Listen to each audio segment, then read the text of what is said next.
Hello friends. Rohit railway team 4 class में आपका स्वागत है। इस क्लास में सभी एग्जामों का प्रीवियस ईयर क्वेश्चन पेपर कराया जाता है। अभी आरआरबी एनटीपीसी का एग्जाम चल रहा है, तो इसका प्रीवियस ईयर क्वेश्चन पेपर देख लेते हैं। उसके बाद आपका ग्रुप डी का, इसमें ग्रुप डी का भी क्वेश्चन मिलेगा आपको, प्रीवियस ईयर और एनटीपीसी का भी। तो चलिए आज की क्लास को स्टार्ट करते हैं। आज का पहला प्रश्न है, मोपला विद्रोह किन वर्षों के बीच हुआ था? मोपला विद्रोह किन वर्षों के बीच हुआ था? तो इसका सही उत्तर है ऑप्शन सी 1921-22 में। अगला नंबर प्रश्न है, निम्नलिखित में से कौन प्रख्यात व्यक्ति बारदौली से संबंधित है? निम्नलिखित में से कौन प्रख्यात व्यक्ति बारदौली से संबंधित है? इसका सही उत्तर है ऑप्शन डी, सरदार वल्लभ भाई पटेल। बारदौली कहाँ है दोस्तों? तो ये आपका गुजरात में पड़ता है। अगला नंबर प्रश्न है, केरल में मोपला विद्रोह, मालाबार विद्रोह बोला जाता है उसको, कब हुआ था? तो इसका सही उत्तर है ऑप्शन ए 1921 में। मोपला विद्रोह कब हुआ था? 1921 में। कहाँ पर हुआ था दोस्तों? ये केरल में हुआ था। अगला नंबर प्रश्न है, 1928 में सरदार वल्लभ भाई पटेल ने ब्रिटिश सरकार के भू राजस्व बढ़ाने के निर्णय के विरुद्ध डैश में हुए किसान आंदोलन का नेतृत्व किया था? तो ये बारदौली में। बारदौली में किसने स्टार्ट किया था? ब्रिटिश जो है, ब्रिटिश सरकार के विरुद्ध आंदोलन किया था किसने? तो ये सरदार वल्लभ भाई पटेल। कब? तो 1928 में ये बारदौली में स्टार्ट किया था किसान आंदोलन। तो इसका सही उत्तर है ऑप्शन बी हो जाएगा।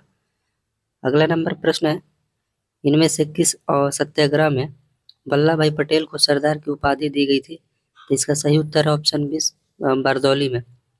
बारदौली में 1928 में किसान आंदोलन हुआ था दोस्तों, और उसका नेतृत्व किसने किया था? तो सरदार वल्लभ भाई पटेल। उसी वजह से उनको सरदार की उपाधि दी गई, क्योंकि वहां पर ब्रिटिश सरकार जो है था, वो किसानों के ऊपर कर लगा रहे थे, 22% का कर लगा रहे थे। तो उसी को खत्म करने के लिए किसान आंदोलन का नेतृत्व कर रहे थे सरदार वल्लभ भाई पटेल। कहाँ पर? तो बारदौली में। तो इसका राइट आंसर ऑप्शन बी हो जाएगा। अगला नंबर प्रश्न है कि बंगाल में स्वदेशी आंदोलन के दौरान बनाए गए तिरंगे झंडे में कौन कौन से रंग थे? तो बंगाल में स्वदेशी आंदोलन कब स्टार्ट हुआ था? तो 1905 में। ठीक है, उस समय तिरंगे झंडे में कौन कौन रंग थे? तो लाल, हरा, पीला। तो इसका सही उत्तर है ऑप्शन सी हो जाएगा, लाल, हरा, पीला दोस्तों। अगला नंबर प्रश्न है, निम्नलिखित में से किसने रेड शर्ट्स आंदोलन का आयोजन किया था? रेड शर्ट्स आंदोलन का आयोजन किया था दोस्तों। तो आप लोग ये पहला बार ये सुने होंगे रेड शर्ट्स।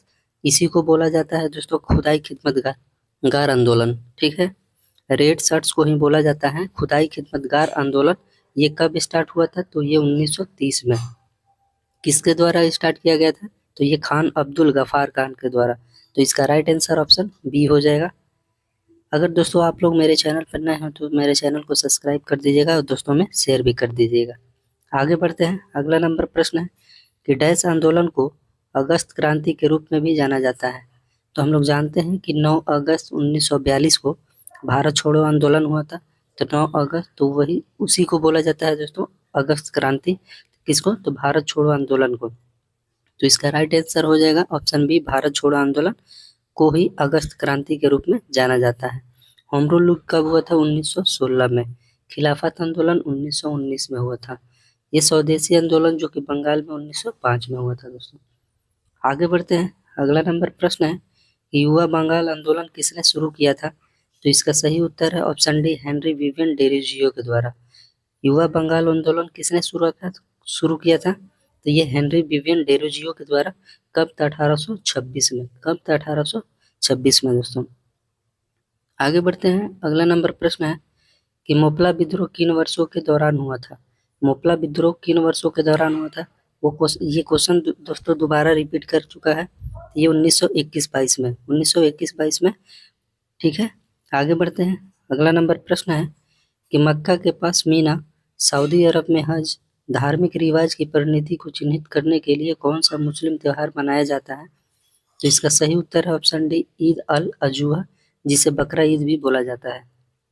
ये भी बढ़िया प्रश्न है दोस्तों। देखिए, ये ग्रुप डी में, आरआर से ग्रुप डी में पूछेगा प्रश्न है। इसके बाद आपको ग्रुप डी का क्वेश्चन मिलेगा। ठीक है, तो आप लोग देख लीजिए। तो इसको क्या बोला जाता है? ईद अल अजूहा, जिसे बकरा ईद भी बोला जाता है। आगे बढ़ते हैं। अगला नंबर प्रश्न है कि रमदान या रमजान इस्लामिक कैलेंडर का डैश महीना है और दुनिया भर के मुसलमानों द्वारा इसे उपवास के महीने के रूप में मनाया जाता है। तो कौन सा महीना है दोस्तों? तो ये 9वां महीना है।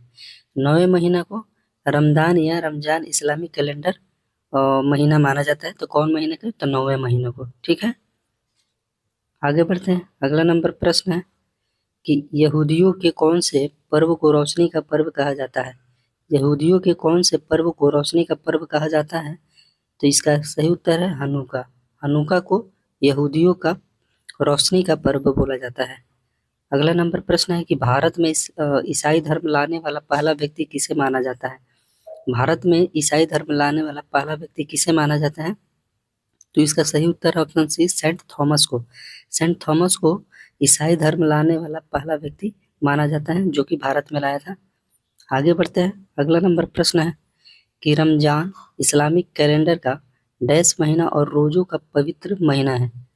तो कौन दोस्तों? तो इसका राइट आंसर है ऑप्शन ए, 9वां महीना। रमजान का जो थी कैलेंडर का, देखिए दोस्तों कौन महीना है? तो ये 9वां महीना है। ठीक है ना, 9वें महीना जो कि इस्लामिक कैलेंडर का सबसे पवित्र महीना माना जाता है। तो 9वां महीना। ठीक है, याद रहेगा आप लोग को। आगे बढ़ते हैं। अगला नंबर प्रश्न है कि बाइबिल में कितने नियम है? बाइबिल में कितने नियम है? तो इसका सही उत्तर है ऑप्शन सी, 2 नियम है। बाइबिल में कितने नियम है? 2 नियम है।